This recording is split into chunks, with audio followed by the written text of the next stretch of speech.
وہ بے چینی سے کرراتے ہوئے بولا، ہوشیار تو تم ہو، میری بولتی بند کر رہی ہو۔ میں نے بابا جانی کے دماغ میں جا کر پوچھا، کیا میں اس کے دماغ میں جاؤں؟ ہر اس شخص کے دماغ میں جا سکتی ہو جس کے متعلق یقین ہو جائے کہ وہ تمہاری سوچ کی لہروں کو محسوس نہیں کرے گا۔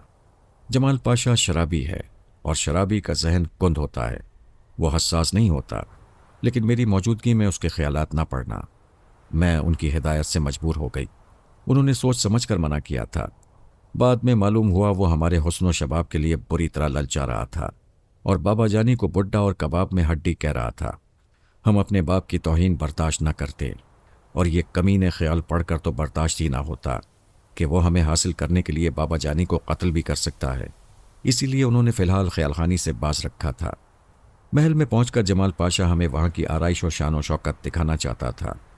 بابا جانی نے کہا، پھر کسی وقت محل کی سیر کی جا سکتی ہے۔ ہم 1 گھنٹہ آرام کرنے کے بعد مسجد رومی جائیں گے، پھر شام کو واپس آئیں گے۔ وہ بابا جانی سے بحث نہیں کر سکتا تھا، اس کے اطمینان کے لیے یہی کافی تھا کہ ہم شام کو واپس آئیں گے۔ اس نے مزید اطمینان کے لیے اپنی گاڑی دی، ڈرائیور اور باڈی گارڈز کو ہمارے ساتھ لگا دیا۔ مسجد رومی سے متصل ایک خانقاہ تھی، وہیں ایک حجرے میں حضرت خواجہ صلاح الدین شرفی قیام فرما تھے۔ بابا جانی نے ان سے ملاقات کا وقت مقرر کر رکھا تھا۔ ہم وہاں پہنچے تو ایک تختہ سیاہ پر لکھا ہوا تھا، حضرت آج شام تک مصروف ہیں، عقیدت مندوں سے بعد نماز عشاء ملاقات کریں گے۔ ہماری ملاقات کے سبب دوسرے عقیدت مندوں سے معذرت طلب کر لی گئی تھی۔ حضرت حجرے کے دروازے پر بابا جانی کے استقبال کے لیے موجود تھے۔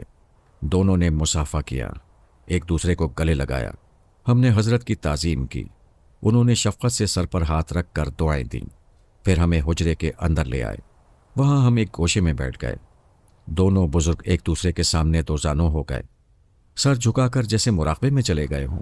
ان کی طویل خاموشی اور کبھی کبھی سر ہلانے کا انداز بتاتا تھا کہ وہ ایک دوسرے سے بول رہے ہیں، اور اکثر باتوں پر سر ہلا کر ایک دوسرے کی تائید کر رہے ہیں، حالانکہ ان کی زبانیں چپ تھیں۔ میری اور سلطانہ کی اتنی جرت نہیں تھی کہ اللہ والوں کے دماغوں میں جاتے اور ان کے بھید معلوم کرتے۔ بڑی دیر بعد حضرت صلاح الدین شرفی نے ہمیں مخاطب کیا، بیٹی لیلا، بیٹی سلطانہ، تمہارا باپ تمہیں خاص مقصد کے لیے یہاں لایا ہے۔ تم دونوں قدرتی طور پر ایک ہی فطرت، ایک ہی مزاج رکھتی ہو۔ تم دونوں میں اتنی گہری روحانی وابستگی ہے کہ ایک جو علم سیکھتی ہے، دوسری بھی از خود وہ علم سیکھنے کے مراحل سے گزر جاتی ہے۔ اب تک کے تجربات یہی ثابت کرتے ہیں۔ وہ چند لمحوں کے لیے خاموش ہوئے، پھر کہنے لگے، لیکن اب تم بچیاں نہیں رہیں۔ اب تمہارے جذبات، احساسات اور خیالات کو ایک دوسرے سے الگ ہونا چاہیے، ورنہ تمہاری ازدواجی زندگی الجھنوں کا شکار ہو جائے گی۔ ایک جس شخص کو جیون ساتھی کی حیثیت سے پسند کرے گی، دوسری بھی اس سے بے اختیار وابستہ ہو جائے گی، اور یہ انتہائی غلط بات ہوگی۔ وہ پھر چند لمحوں کے لیے خاموش ہوئے، اس کے بعد پھر کہنے لگے، تم دونوں کی آواز اور لہجے میں بھی فرق ہونا چاہیے، ورنہ دشمن خیال خانی کرنے والے ایک کو کسی طرح گرفت میں لے کر دوسری کے دماغ میں بھی پہنچ جائیں گے۔ اگر ایک کو نہیں معلوم ہوگا کہ دوسری کہاں روپوش ہے، تو وہ دوسری کے دماغ میں پہنچ کر اس کی پناہ گاہ معلوم کر لیں گے، اور اگر دونوں کی آواز اور لہجہ مختلف ہوگا تو دونوں تک بیک وقت کوئی نہیں پہنچ سکے گا۔ ہماری یکسانیت کو ختم کرنے میں جو بہتری تھی وہ ہماری سمجھ میں آ گئی تھی۔ یوں دیکھا جائے تو بابا جانی ہم پر تنویمی عمل کر کے ہم بہنوں کے مزاج کو مختلف بنا سکتے تھے۔ انہیں استنبول آنے کی ضرورت نہیں تھی، لیکن تنویمی عمل کے دوران وہ جو باتیں ایک بیٹی کے ذہن میں نقش کرتے، وہی دوسری کے دماغ میں نقش ہو جاتی۔ اس کی ایک ہی صورت تھی کہ ہم دونوں پر بیک وقت روحانی عمل ہو۔ اس لیے وہ حضرت خواجہ صلاح الدین شرفی کے پاس ہمیں لائے تھے۔ حضرت خواجہ صاحب نے مجھے اپنے سامنے بیٹھنے کو کہا۔ ہمارے درمیان ایک رحل پر کلام پاک رکھا گیا۔ ٹھیک اسی طرح سلطانہ بابا جانی کے سامنے دوزانوں ہو گئی، ان کے درمیان بھی ایک کلام پاک تھا۔ ہمارے آس پاس عود اور اگربتی کی پاکیزہ خوشبو پھیل رہی تھی۔ میں نے آنکھیں بند کر لیں۔ حضرت خواجہ میرے دماغ کے اندر کلام پاک کی وہ آیت تلاوت کر رہے تھے جس میں اللہ تعالیٰ فرماتا ہے کہ اس خالق نے انسان کو پیدا کیا اور ایک انسان کو دوسرے انسان سے مختلف رکھا تاکہ ان کی الگ الگ شناخت ہوتی رہے۔ پھر وہ دوسری آیتیں پڑھنے لگے۔ بابا جانی سلطانہ کے دماغ میں مختلف آیتیں پڑھ رہے تھے۔ اس طرح کلام پاک کی آیتوں کے حوالے سے ہم بہنوں کے دماغ الگ ہو گئے تھے۔ ہمیں ایک دوسرے سے متاثر ہونے کا موقع نہیں مل رہا تھا۔ میرے دماغ میں ایک آیت گونج رہی تھی، اس کے دماغ میں دوسری آیت کا تاثر پیدا ہو رہا تھا۔ ہم ایک دوسرے کو بھولتے جا رہے تھے، اپنے اپنے روحانی عمل کے تاثر میں ڈوبتے جا رہے تھے۔